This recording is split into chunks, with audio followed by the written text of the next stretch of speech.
2019-20 के academic year में picture based questions पहली बार आए थे। मतलब वहां पे सीबीएसई ने सैंपल पेपर में पिक्चर बेस्ड क्वेश्चन दिए थे, लेकिन जब बच्चे बोर्ड एग्जाम देने गए तो पेपर में पिक्चर बेस्ड क्वेश्चन नहीं थे। क्या है पिक्चर बेस्ड क्वेश्चंस, क्यों पढ़ना है, और मैं आपको इस वीडियो में 4 ऐसी टेक्निक्स बताऊंगा, ऐसी निंजा टेक्निक्स बताऊंगा जो कहीं ना कहीं आपको बहुत ज्यादा मददगार साबित होने वाली है इन पिक्चर बेस्ड क्वेश्चंस के साथ में युद्ध लड़ने में।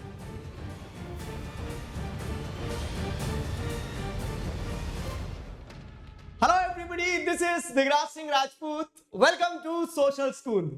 इस वीडियो में आप सभी लोगों के लिए एक बहुत महत्वपूर्ण चीज लेकर आया हूं, how to solve picture based questions. CBSE के द्वारा सैंपल पेपर इशू किए जाते हैं। हमें पता है हमारी बोर्ड एग्जामिनेशन में इस तरह का पेपर आएगा, और उससे हमें जो चीज क्लियर होती है वो ये पता चलती है कि किस तरह के क्वेश्चंस आएंगे, और किस तरह के क्वेश्चंस आएंगे तो उनमें एक तरह का जो क्वेश्चन होगा आपका वो होगा पिक्चर बेस्ड क्वेश्चंस, कि हाँ ऐसे सवाल आने की पॉसिबिलिटी है बोर्ड एग्जाम में। क्या है पिक्चर बेस्ड क्वेश्चंस, क्यों पढ़ना है, और मैं आपको इस वीडियो में 4 ऐसी टेक्निक्स बताऊंगा, ऐसी निंजा टेक्निक्स बताऊंगा जो कहीं ना कहीं आपको बहुत ज्यादा मददगार साबित होने वाली है इन पिक्चर बेस्ड क्वेश्चंस के साथ में युद्ध लड़ने में। जी हाँ, तो जो बच्चे ये सोच रहे हैं कि ये है क्या पिक्चर बेस्ड क्वेश्चंस, तो मैं आपको थोड़ा सा बैकड्रॉप में ले जाता हूं, ठीक है, जिन्हें अभी ये सुध नहीं है कि क्या करना है क्या नहीं करना है। तो सुनो, क्या होता है बाबू, सीबीएसई सैंपल पेपर इशू करता है। उस सैंपल पेपर के हिसाब से क्या होता है, उस सैंपल पेपर के हिसाब से आपका बोर्ड एग्जाम में पेपर पैटर्न वैसा रहेगा, ये तय हो जाता है। ठीक है, पहली चीज। दूसरी चीज क्या है, इसका सोल्यूशन मैं दे चुका हूं आपको, तो you can check the solution for CBSE sample paper.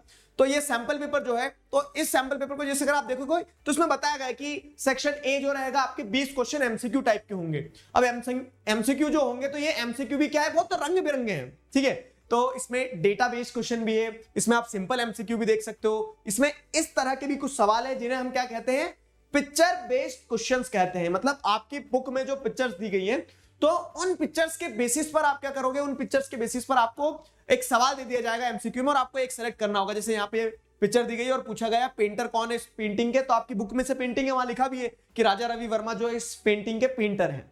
समझ में आया? तो ऐसे पिक्चर बेस्ड क्वेश्चंस कहलाते हैं ये। अब आप क्लास 10th में पहली बार आए हो, ठीक है, लेकिन मैं आपको क्लास 10th 5 साल से पढ़ा रहा हूं। मतलब बोलोगे सर हम तो पहली बार ही पढ़ रहे हैं, लेकिन बच्चे बदलते रहते हैं ना, तो आई हैव दैट एक्सपीरियंस। और मैं आपको थोड़ा अगर इसका इतिहास बताऊं, पिक्चर बेस्ड क्वेश्चंस का इतिहास, तो पिक्चर बेस्ड क्वेश्चंस का इतिहास क्या है, देखो बहुत सीधी सटीक चीज बता रहा हूं। 2019-20 के एकेडमिक ईयर में पिक्चर बेस्ड क्वेश्चंस पहली बार आए थे। पेपर पैटर्न जब बदला था तो पहली बार आए थे, उसके बाद तो कोविड, तो फिर तो सब गड़बड़ होते चले गया, पेपर ही नहीं हुए 1 साल। तो वहां पे क्या हुआ था, वहां पे सीबीएसई ने सैंपल पेपर में पिक्चर बेस्ड क्वेश्चन दिए थे, लेकिन जब बच्चे बोर्ड एग्जाम देने गए तो पेपर में पिक्चर बेस्ड क्वेश्चन नहीं थे। इसका मतलब कि क्या हमें भी नहीं आएंगे ऐसे ही, तो कुछ कह नहीं सकते। ठीक है, कि सैंपल पेपर में दिया था वहां क्यों नहीं दिया, लेकिन हम तैयारी तो बेहतरीन करके चले, ऑन स्पॉट वहां आ गए तो वहां हाथ ऊपर करने का कोई ऑप्शन नहीं रहेगा आपके पास में। तो पिक्चर बेस्ड क्वेश्चंस के लिए अपनी तैयारी करके चलना। तो मैं आपको वो टेक्निक बताता हूं कि कैसे पिक्चर बेस्ड क्वेश्चंस आपको सॉल्व करना होंगे। देखो, तो पिक्चर बेस्ड क्वेश्चंस को कैसे सॉल्व किया जा सकता है, सिंपल सी चीज है।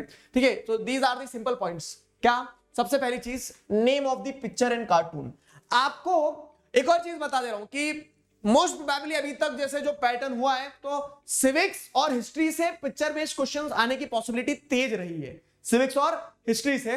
तो उस हिसाब से जैसे अगर आप देखोगे तो उस हिसाब से क्या है, उस हिसाब से सिविक्स लास्ट ईयर की अगर हम बात करें तो लास्ट ईयर ही कुछ सेट में आए थे पिक्चर बेस्ड क्वेश्चन, कुछ सेट में नहीं आए थे।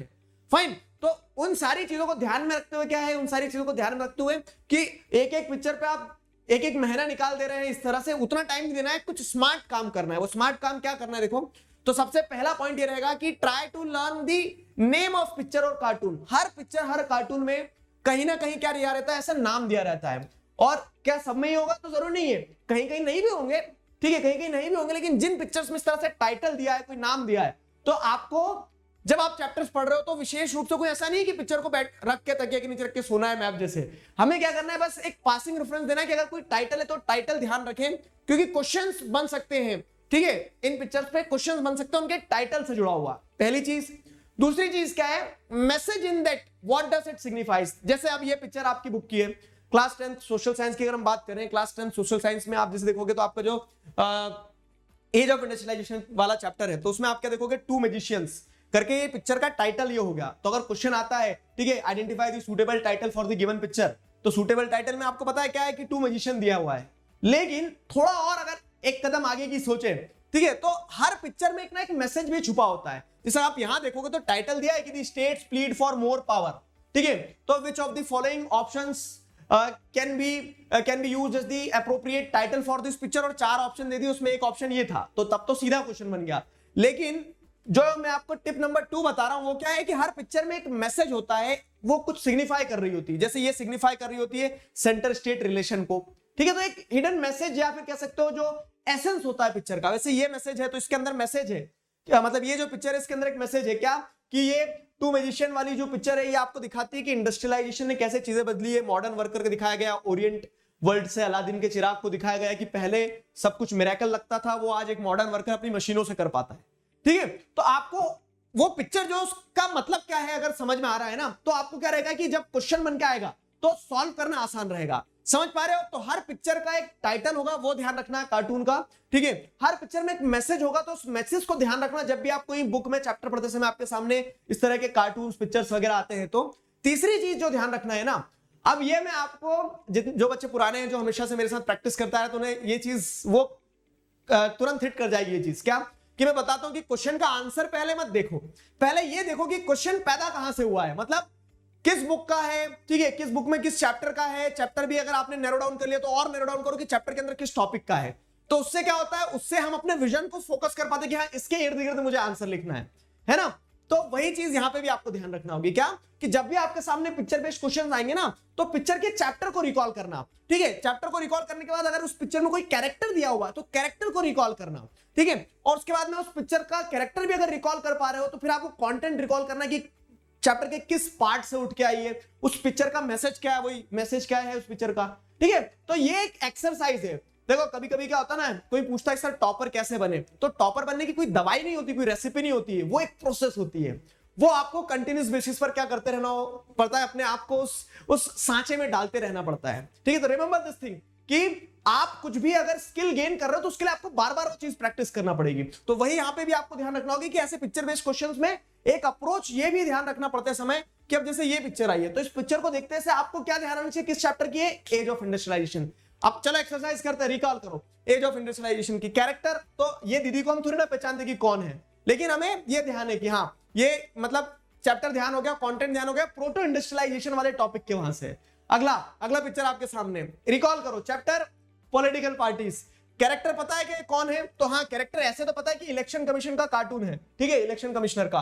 कंटेंट यही है, how to reform political parties, उस टॉपिक से आया है। तो इससे क्या रहेगा, इससे ये एक्सरसाइज क्यों करवा रहा हूं, क्योंकि जब क्वेश्चन के फॉर्मेट में आएगा ना तो जो ऑप्शंस रहेंगे तो वो ऑप्शंस और आपकी ये प्रैक्टिस आपको आंसर गेस करने में मदद दिलाएगी। दिस इज द पॉइंट, ठीक है। अगली चीज क्या, जैसे ये आया तो अब चैप्टर आपको पता है कौन सा, rise of nationalism in Europe. Character ध्यान आ रहा है क्या, तो कुछ पिक्चर में कैरेक्टर भी होंगे, जैसे तो हमें पता है हाँ Marianne, female allegory of France. Content समझ में आ गया आपको, ठीक है। टॉपिक कहां से है, तो अगर ऑप्शंस से रिलेट करोगे तो visualising the Nations, allegory construction वगैरह वाला। एक और चलो फटाफट अपने मन में, ठीक है, मन से जुड़े हुए हैं तो आंसर आ जाना चाहिए। चैप्टर कौन सा है ये चैप्टर, जैसे अगर आप देखोगे तो यहां पे क्या हो जाएगा आपका, फेडरलिज्म हो जाएगा, ठीक है। फेडरलिज्म में सेंटर स्टेट रिलेशन वाले पार्ट से हो जाएगा, समझ में आया, सेंटर स्टेट वाले रिलेशनशिप। कैरेक्टर तो हमें पता है अटल बिहारी वाजपेयी, ठीक है।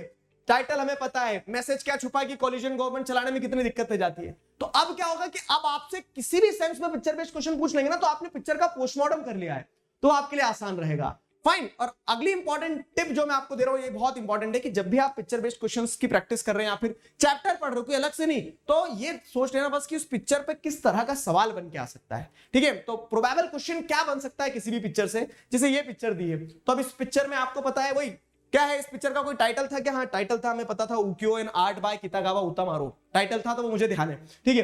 तो अब क्या होगा कि आप खुद से ये पूछो, अगर आपको एग्जामिनर के माइंड को समझना है कि वो किस तरह के क्वेश्चन दे सकता है, तो खुद एग्जामिनर बनो, कोशिश करो ये समझने की इस पैराग्राफ से, इस पिक्चर से, इस टॉपिक से कैसे क्वेश्चन बन सकते हैं। तो अब यही है, which of the following option best signifies the given image. तो यहां जैसे देखोगे Chinese lady Kitagawa Utamaro, none of these ukiyo print. तो अब इस इमेज को क्या क्लियरली स्पेसिफाई कर रहा है, तो ये कितागावा उतामारो नहीं है, वो तो पुरुष थे, चाइनीज लेडी भी नहीं है, ठीक है, नन ऑफ दीज भी नहीं आएगा क्योंकि उकियो प्रिंट का एग्जांपल है। इसी पे प्रोबेबल क्वेश्चन ऐसा भी बन सकता है कि ठीक है, this is an art form ukiyo, it was created by whom, और ऑप्शंस में कितागावा उतामारो होता तो तब हम सही लिखते। तो प्रोबेबल क्वेश्चन में सिंपल सी चीज है कि अगर एक कोई पिक्चर दी है तो उसको अलग अलग तरह से कैसे पूछा जा सकता है ये अपने आप से पूछ लेना, बस आपका काम हो गया। पिक्चर बेस्ड क्वेश्चंस का आपको सरदर्द बिल्कुल नहीं पालना है, ठीक है। तो ये सिंपल 4 पॉइंट है कि सबसे पहले नेम रिकॉल करो, कहां से वो पिक्चर है, क्या मैसेज छुपा हुआ है, क्या वो किस चैप्टर से है, वो कैरेक्टर है क्या पिक्चर में, कोई कंटेंट क्या है, वो किस टॉपिक से आया है।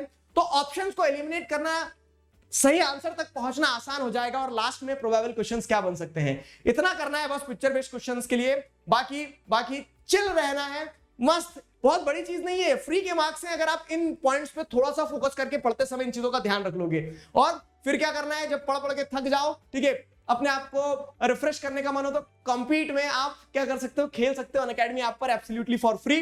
फाइन, अभी के लिए मैं क्या करता हूं, साइन ऑफ करता हूं इस सेशन को। मिलेंगे इसी तरह के और अमेजिंग वीडियोस के साथ, तब तक अपना ध्यान रखिए। Signing off with this, together we can, we will. Thank you very much.